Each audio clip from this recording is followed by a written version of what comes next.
Hello everyone, good afternoon and welcome. So we have a presentation of 3 parts this afternoon for you. I'm Dominique Hall, I'm from ServiceNow and I lead on industry marketing in the UK and Ireland marketing team, specifically around manufacturing and telecommunications, under which account-based marketing sits. Elise, over to you. Thank you. Hi, everybody. Lovely to see you all virtually. So my name is Elise. Again, I am from ServiceNow with Dom. And my role is a global role. I look after the financial services and telecommunications cluster globally. Jenny? Yeah, hi everyone. So I am Jenny Layton. I am an account director at the marketing practice, and I work directly with Dom and with Elise on the global ABM program for ServiceNow. So as you can see, our presentation is all focused around going global, so behind the scenes with both local and global teams for delivering ABM at scale.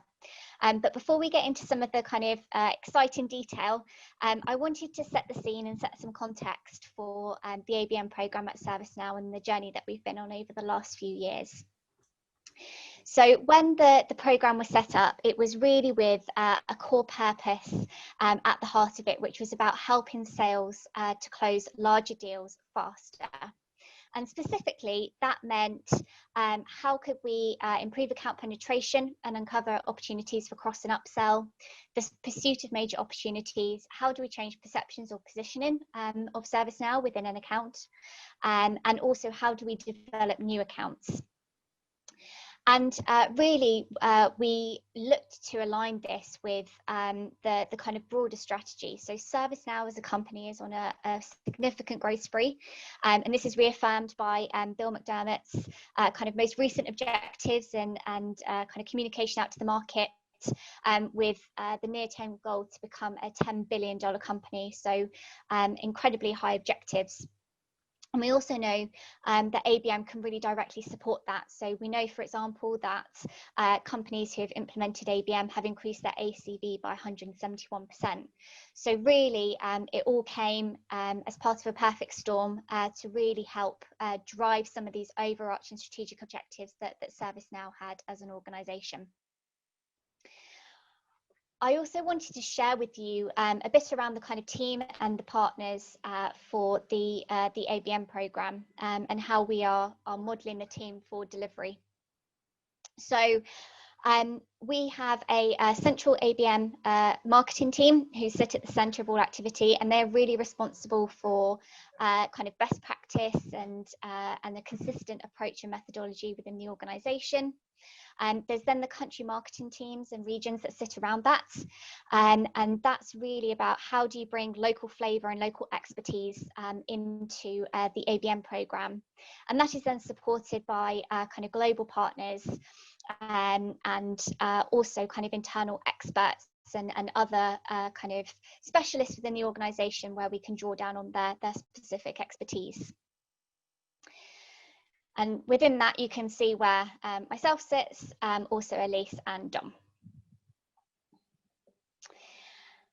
So, as mentioned, so the ABM program was set up a couple of years ago, and we've been on an amazing journey, I think, to kind of get to where we are right now with the program. So we started back in late 2017 where the Central ABM initiative was launched. In 2018, there was a pilot with 3 accounts to develop that ABM approach. And by the end of the year, we partnered with 10 one-to-one accounts and 2 clusters to help prove that value of ABM to the wider organization. At the beginning of 2019, we secured one of the largest deals for an account that previously hadn't been willing to engage with ServiceNow. And that was also one of the 3 pilot accounts that was kicked off at the beginning of 2018. So we really started to prove the success of the program into ServiceNow. And we also began the rollout of the ABM program into EMEA across all markets, including UKI, France, Germany, and the Nordics and Benelux. And so as we were moving into the beginning of this year, we wanted to think about what the theme should be for this year, what we really wanted to achieve, what was our kind of North Star for success. And what we came up with was this idea of how do we go global and how do we create this scale and optimize the ABM program. And as you can see, well, I think we've had some great success with this. So we were very excitingly a Gold Award winner at the ITSMA Marketing Excellence Awards. And we also won silver at the B2B Marketing Awards this year as well. So great success. On that note, so there are a number of key reasons for why we wanted to take a global approach to ABM.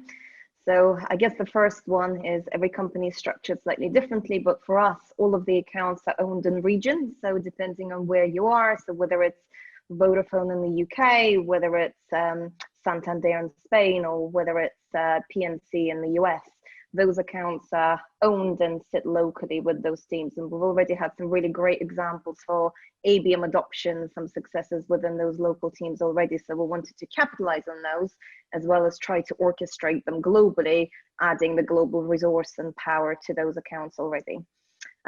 Reason number two was to make sure that we're providing consistent experiences, not only to our customers, but also our sales and marketing. So regardless of where you are in the globe, where the account sits, you're actually getting a really great experience from all around perspective around the buyer journey and the way that you're applying ABM to those accounts. Reason number three was around optimizing the creation of some of the toolkits and collateral. So as a global organization, you find that there's lots of really great examples of ABM that spring locally, but how do you make sure that somebody in the UK can leverage some of the great work that's happened in Germany, or somebody in Switzerland can also oversee some of the great work that might be happening in Japan or in Australia, for example.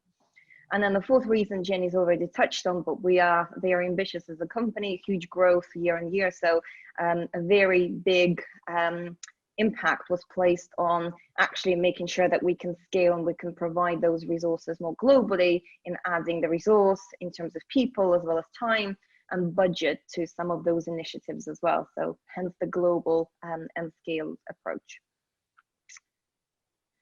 So moving on to the next slide, thank you. We centered our ABM value all around the customer. So you've got the customer imperatives and what they're trying to achieve sitting at the heart of ABM.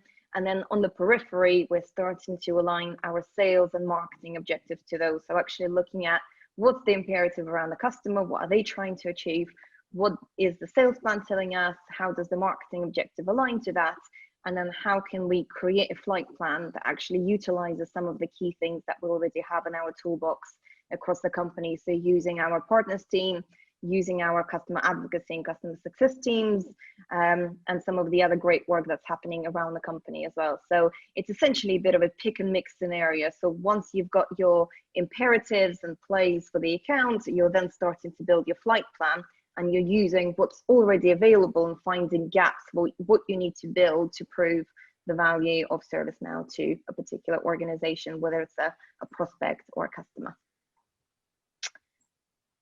So touching on how we actually go about building a global function and what the services of that function are. So the first thing I think we did, it was productized ABM. So ABM, I suppose, means very different things to different people. So typically you would term ABM as treating each account as a market of one, but when it comes to actually trying to articulate some of those services and what you might do to the sales team, it can be a little bit challenging sometimes. So what we've done is we've actually productized our offering into 5 key ABM services. So these range from create deeper decision maker relationships, create custom content, key stakeholder awareness, generating meetings and pipeline, as well as adoption and advocacy within the customer. So all of our services, or the things that we might deliver or produce, will map into those 5 key ABM services. So anywhere in the world that you might sit, you understand what the ABM should feel or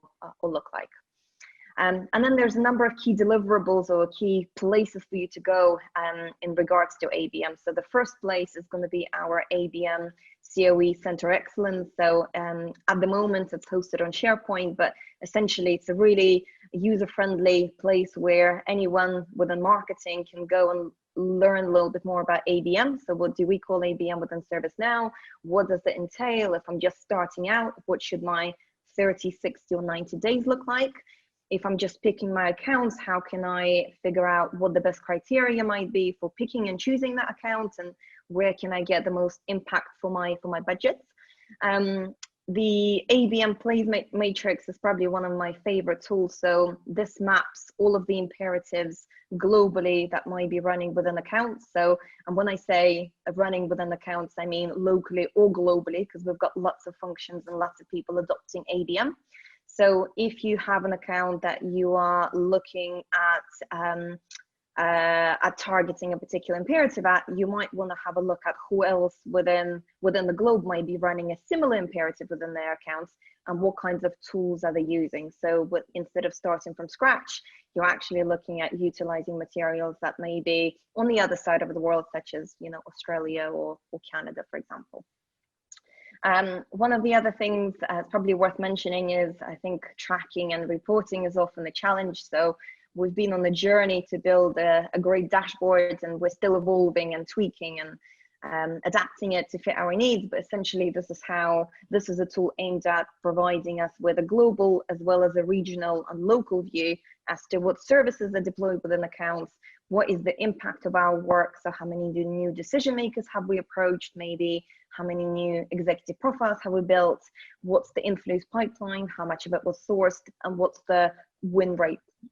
What does the win rate look like, so that we can not only show the activity to the local marketers, but we can also communicate it consistently to our leadership. All right, so moving on to the execution model. So this slide, I think the best way to do is read it from the bottom up. So essentially it's a bit of a layered cake. So at the bottom, as often you hear people say, you've got this tight integration between sales and marketing and various teams within the business. So whatever might be touching them, so it may be solutions, or it may be advocacy and customer success and so on.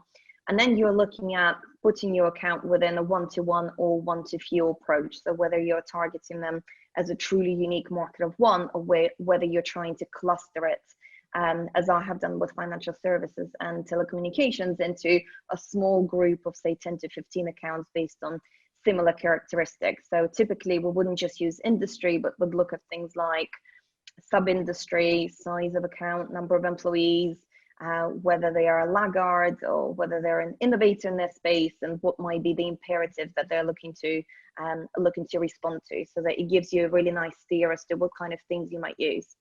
And then following on from there, you start to layer on and look at what material is already available. So we've got great annual events that are taking place, got lots of regional and local events that are already happening, prospecting days.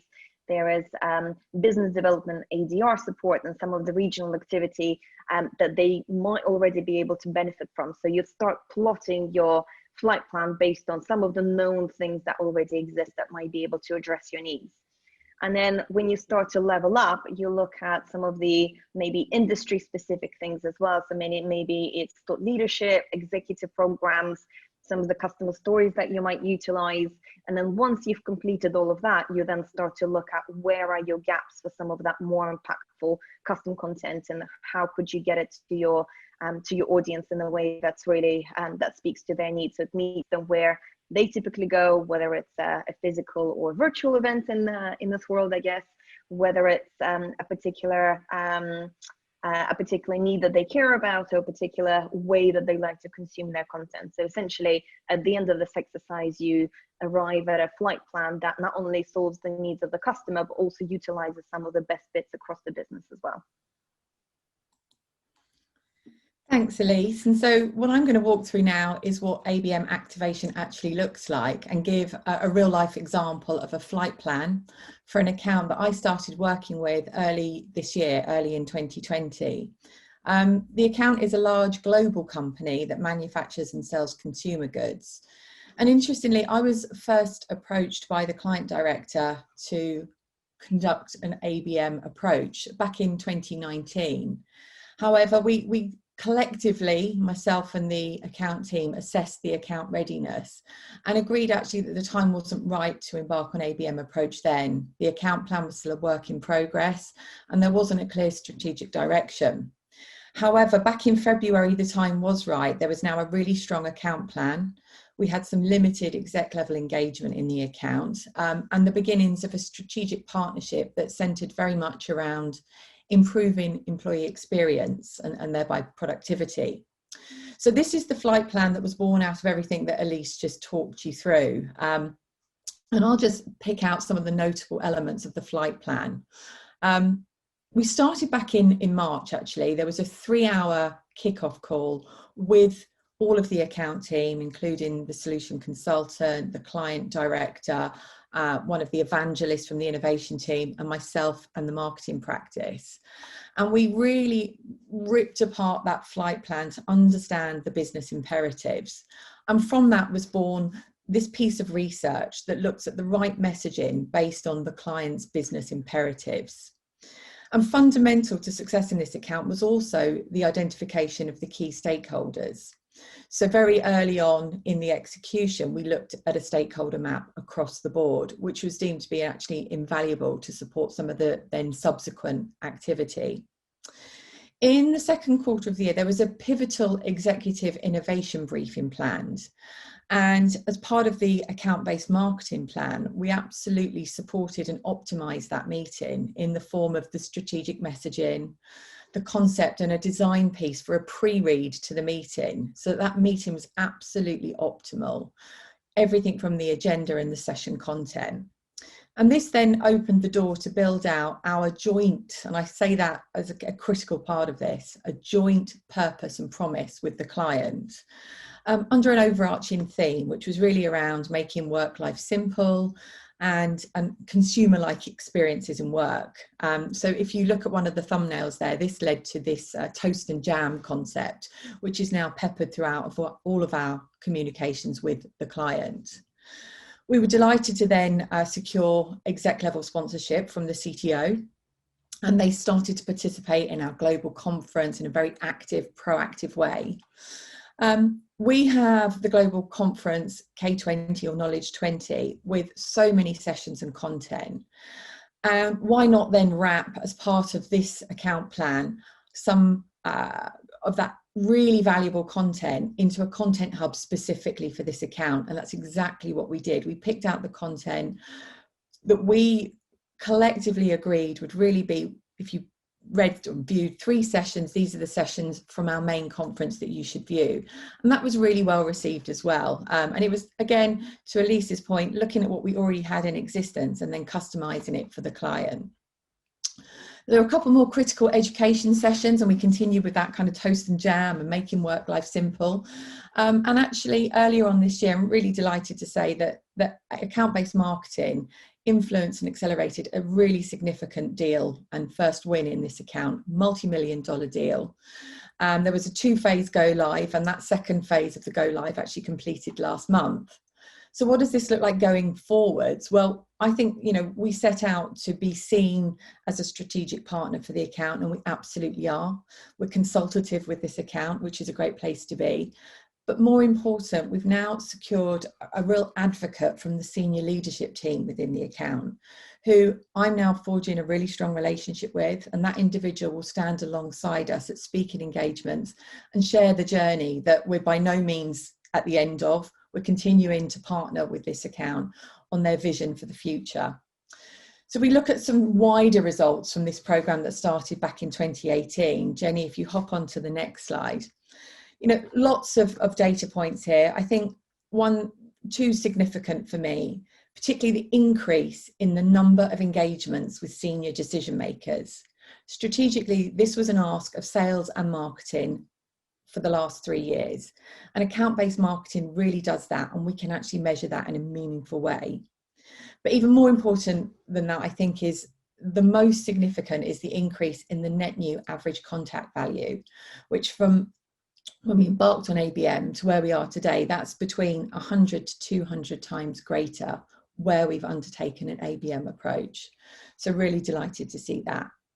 We've got on the next slide just some comments back from the people that we work with, a couple of internal from ServiceNow comments, and then from customers, arguably more important.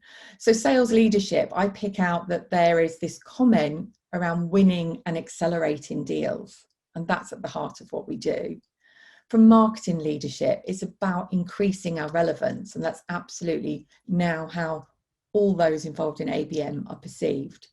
But really lovely to see our customers saying that we're consultative with them, and that's the place that we want when we have these conversations with our customers. And then the farmer customer in the bottom right, the ABM team really helps support getting the right content to the right market at the right time with the right message.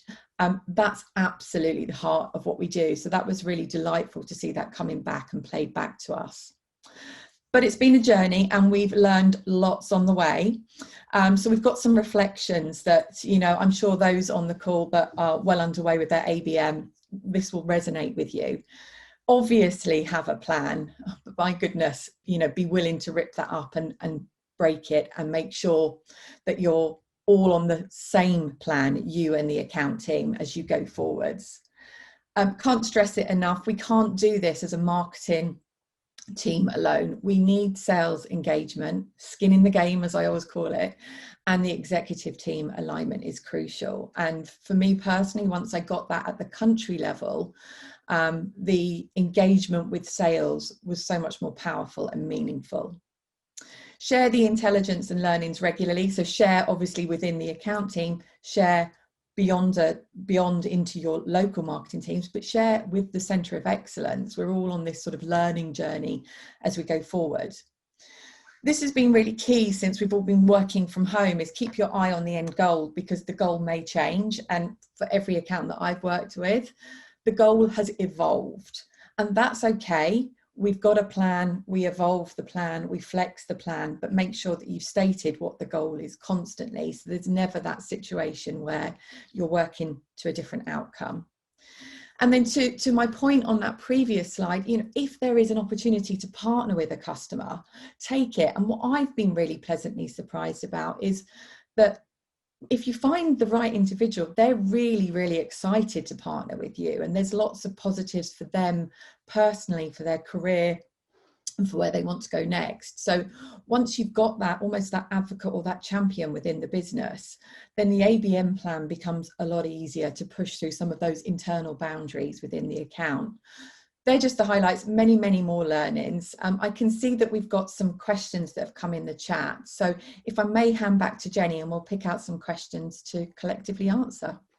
Yeah, absolutely. So apologies if we don't get through all of them. And if you do have anything specifically you'd like to pick up, then please obviously feel free to email any of us and we will absolutely respond.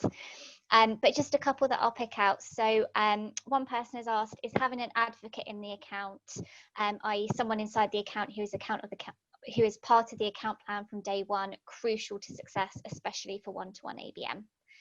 So I would say it's not crucial, and it takes time often to build that trust and understanding with the account. If you have got that, and sales can foster that from very early on, that's going to be a huge advantage. Understanding how that organization wants to work with you, how they're structured, pushing through some barriers around internal communications, all of that is going to really, really help. But in the accounts that I've personally worked with, that's taken time to get there. And it's often taken sort of baby steps. For example, where a customer will join perhaps a round table and in the first instance says, you still want to be anonymous at this point. And then as we work through, they see all the benefits of sharing their story and how it positions their organization as leaders in their field. Then you start to push on a much more open door. Someone else has asked, do you believe translation and localization of all the tools is a key challenge when trying to scale globally? Any recommendations for not having that as a blocker? At least you want to take that one because you've worked across the EMEA region more than me. So on localization, I would say the majority of countries we've worked with, we haven't actually localized the content as much. So what we've done is we've localized it maybe in terms of the content itself rather than in terms of language. So particularly when you get to some of the more senior decision makers, you find that English is a language that they'll be speaking almost globally, really. So there's some of the countries you might get to where through your executive profiling, some of the work that you've done, you notice that maybe, let's pick on France, that your executive is really keen on actually seeing the material in French. That would make a huge impact. What I would probably recommend is having a quick conversation with your sales team just to understand whether, you know, the customer senior decision makers, what kind of language, what kind of terms would they prefer. But I think the thing that to bear in mind, the first and foremost, is adopting the content itself, so that it's not just a global content, but maybe it's got a little bit of a nuance, a regional nuance to it. So maybe it's a regulation or something like that that really speaks to them. Yeah, and I think just following on from that, it's about being intelligent about where you need to do that. You know, I think a lot of organizations understand that, you know, they're not always going to have something that's 100% perfect for them. So how do you create something, and where do you put that investment and time to really localize it where it's going to add the most value? So for example, you know, is it about creating a piece of content that is a white paper that already exists, and then it's just having a cover letter or something that goes alongside it to direct people to specific sections where it's of the most interest to them? So having just having a bit of a think around that, I think, is also something that we do quite a lot as well. Okay, someone else has asked, can we provide any specific examples of marketing channels or tools that we've used to execute either one-to-few or one-to-one strategies? I'll comment on two that there's many, and I think Elise and Jenny obviously please add, but we use Follows as a tool, as a content hub tool. There are many that are similar to Follows. I personally really like it because of the data analytics that you get in the back end. So you can see who's engaging with what's working, and it's a destination for some of these accounts to go to. It's not right everywhere, but I'm a very big fan of Follows. And the other one is actually working with the marketing practice and their data and insights team, just because they are so thorough, and there's no quick way to really build out an effective stakeholder map and contact acquisition. And so what I call some of the foundational elements of any ABM plan, actually the tools that are available to us don't do as good old-fashioned sort of desk research and applying some time and elbow grease to get that piece done. So they're my top two. Elise, Jenny, any from your side? I've got one to add. Another shout out for Follows, actually, because we use it quite a lot, as Dom said. Another one that I found really good is Crystal Knows. So Crystal Knows as a plugin for LinkedIn. And what I really like about it is it doesn't as much as give you an exec profile, but what it does is it gives you more psychometric data.